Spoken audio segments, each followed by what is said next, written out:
जंगली हंस. एकदा काय झाले, एका दूरच्या राज्यात एक राजा आणि त्याची प्रेमळ राणी राहत होते. त्यांना 11 मुले आणि एलिझा नावाची एक अतिशय लाडकी मुलगी होती. ते आपल्या भव्य राजवाड्यात आनंदाने राहत होते. पण एका काळोख्या दिवशी राणी अचानक आजारी पडली आणि तिचे निधन झाले. काही काळानंतर मुलांनो, मला तुम्हाला काही सांगायचं आहे. तुमच्या आईच्या मृत्यूनंतर मी खूप एकटा पडलो आहे, म्हणून मी पुन्हा लग्न करण्याचा निर्णय घेतला आहे. तुमची नवीन आई खूप प्रेमळ असेल आणि ती तुम्हा सर्वांवर खूप माया करेल.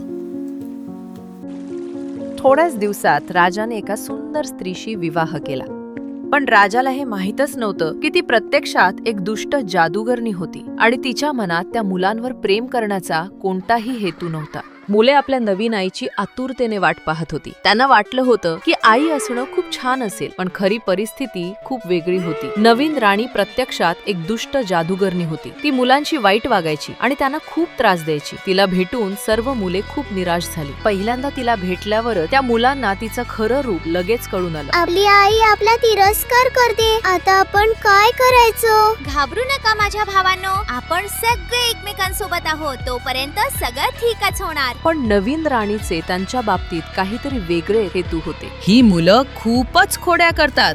दासी रोजच नव्या तक्रारी घेऊन येतात. नवीन राणीने सतत अनेक तक्रारी केल्या. हळूहळू राजालाही त्या अफवांवर विश्वास बसू लागला. सुरुवातीला त्याने आपल्या मुलीला एलिझाला जवळच्या एका शेतावर पाठवले. तिच्यासाठी ठरवलं गेलं की ती 15 वर्षांची होईपर्यंत एका शेतकरी कुटुंबासोबत तिथेच राहील. दुष्ट मनाची राणी मुलांनाही दूर पाठवू इच्छित होती, पण राजा त्यासाठी तयार नव्हता, कारण ते अजून खूप लहान होते. त्यामुळे राणीने त्यांना राजवाड्यातच त्यांच्या खोलीतून बाहेर येऊ दिले नाही. एका रात्री राणी त्यांच्या खोलीत आली आणि तिने त्यांना श्राप दिला. तुम्ही या राज्यात आणि राजवाड्यात परत आलात तरी कोणीही तुम्हाला ओळखू शकणार नाही. मी तुम्हा सर्वांना एका कुरूप पक्ष्यांमध्ये बदलण्याचा श्राप देते.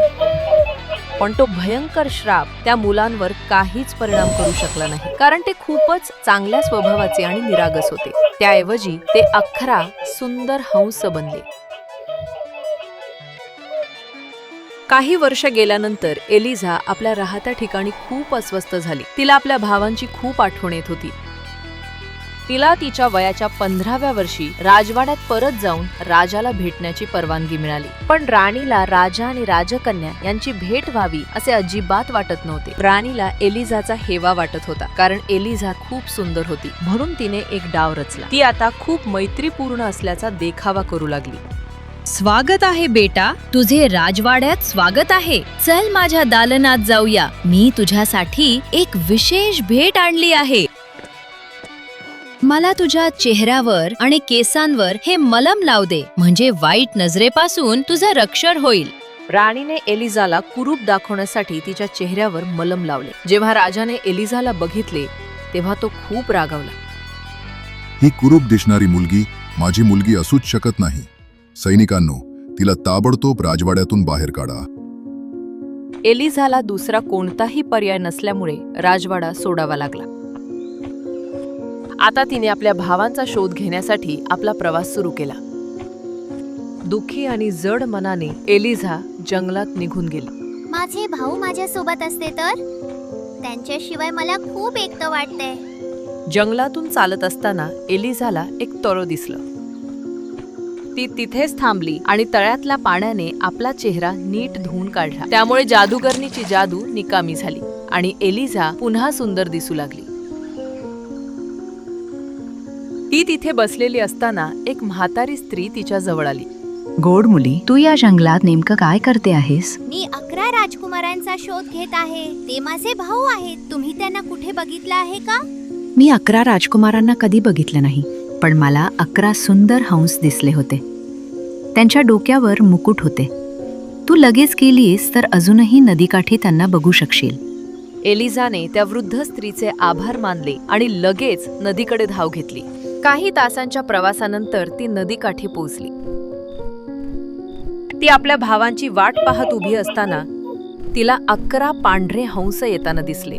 ते एका मागोमाग एक नदी किनारी उतरले आणि प्रत्येक हंस एका राजकुमाराच्या रूपात बदलू लागले. मला तुम्हा सगळ्यांना पाहून खूप आनंद झाला माझ्या भावांनो. मी एलिझा. शेवटी तू आम्हाला शोधून काढलास ताई. आम्हाला वाटलं होतं की आपण पुन्हा कधीच भेटणार नाही. पण हे असं तुमचं काय झालंय? आम्हाला त्या जादूगरणीने श्राप दिलाय. दिवसभर आम्ही जंगली हंसासारखे आकाशात फिरतो, पण रात्री आम्ही पुन्हा माणसांच्या रूपात येतो. प्रत्येक वर्षी एकदा आम्हाला राजवाड्याकडे परत जाण्याची संधी मिळते. उद्या आम्ही पुन्हा राजवाड्याकडे निघणार आहोत. तूही आमच्या सोबत यायला हवं ताई. हो माझ्या भावांनो, मी तुमच्या सोबत राजवाड्यात परत येईन. मग त्यांनी गवत वापरून एक टोपली तयार केली. तिला त्या टोपलीत बसवले आणि ते निभायला तयार होत असतानाच सूर्य उगवला आणि पुन्हा एकदा ते सगळे जंगली हंसांच्या रूपात बदलले. जंगली हंस टोपलीच्या काठाचे टोक धरून आकाशात उडाले. तरुण राजकन्या आपल्या भावंडांसोबत आकाशात उडण्याचा तो क्षण मनापासून आनंदाने अनुभवत होती. ते एखाद्या स्वप्नासारखं वाटत होतं. थोड्याच वेळात ते काही भूमिगत गुहांच्या जवळ उतरले. त्यांनी त्या रात्री एका गुहेतच थांबायचं ठरवलं. एलिझाला रात्री झोपेत ढगांच्या राज्यातील एका परीचे स्वप्न पडले. तुला तुझ्या सगळ्या भावांना कायमचे पूर्ववत करायचे असेल तर तुला त्यांच्यासाठी काटेरी विंचूकाट्याच्या झाडापासून जाकीट विणावी लागतील. पण ते सर्व पूर्ण होईपर्यंत हे कुणालाही सांगायचं नाही. जर तू कोणाला हे सांगितलंस तर ते कायमचे जंगली हंसच राहतील. सर्व माहिती सांगून ती परी निघून गेली. तरुण राजकन्येने आपलं स्वप्न आपल्या भावांपासून लपून ठेवले. ती बाहेर गेली आणि विंचूकाट्याच्या काड्या गोळा करू लागली. पण प्रत्येक वेळी ती त्यांना स्पर्श करताच तिचे हात जखमी व्हायचे आणि सुजायचे. तिने त्या वेदनेकडे दुर्लक्ष केले आणि विंचूकाट्याच्या काड्या गोळा करत राहिली. अचानक शिकारीला आलेल्या एका राजकुमारानं तिला पाहिले आणि तो लगेच तिच्याकडे भेटायला आला. नमस्कार सुंदरी, मी तुला इथे याआधी कधीच बघितले नाही. तू विंचूकाट्याच्या काड्या एवढ्या वेदना होत असूनही हातांनी का गोळा करते आहेस? राजकन्या काहीच उत्तर देऊ शकली नाही, कारण तिला आपली योजना कुणालाही सांगायची नव्हती. मी या राज्याचा राजकुमार आहे आणि जर तुझी परवानगी असेल तर मी तुला माझ्या राजवाड्यात आमंत्रित करू इच्छितो. राजकन्येला वाटले की राजवाड्यात ती अधिक सुरक्षित राहील, म्हणून तिने त्याचे आमंत्रण सहज स्वीकारले. अशा रीतीने ती आपल्या भावांना लवकर वाचवू शकेल असे तिला वाटले. राजकन्या राजवाड्यात गुपचूप आपल्या भावांसाठी विंचूकाट्याची जाकीटं तयार करत होती. पण एके दिवशी राजकुमाराच्या चुलत भावाने राजकन्येला विंचूकाट्यापासून कपडे शिवताना पाहिले आणि त्यामुळे त्याला वाटले की ती एक जादूगरणी आहे. त्याने तिला तुरुंगात टाकण्यासाठी राजवाड्यात सर्वत्र अफवा पसरवल्या.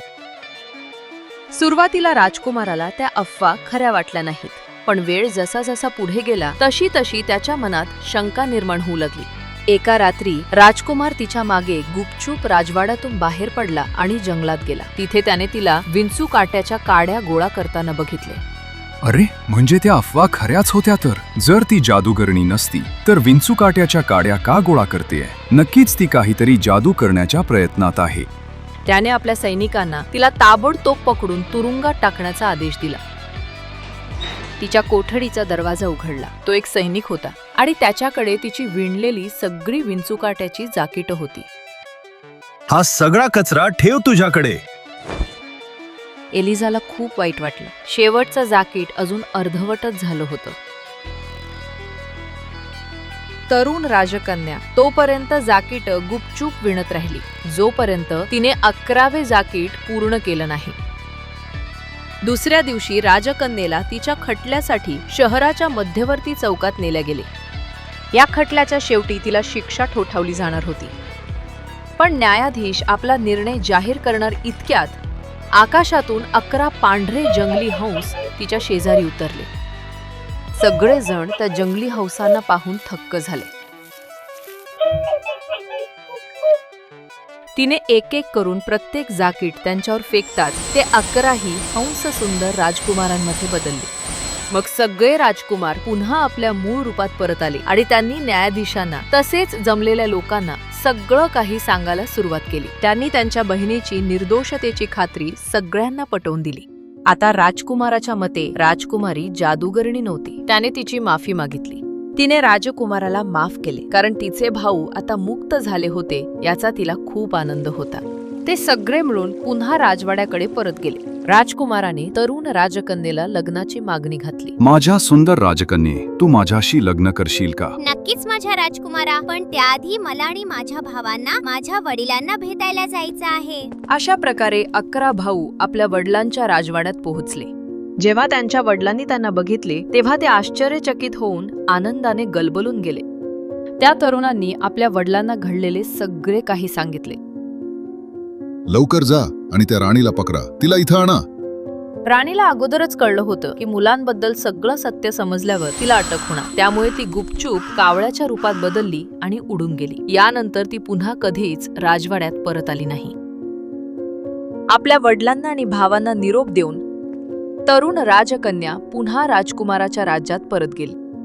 त्या दोघांनी लवकरच लग्न केले आणि आनंदाने सुखी आयुष्य जगू लागले. गोष्ट संपली.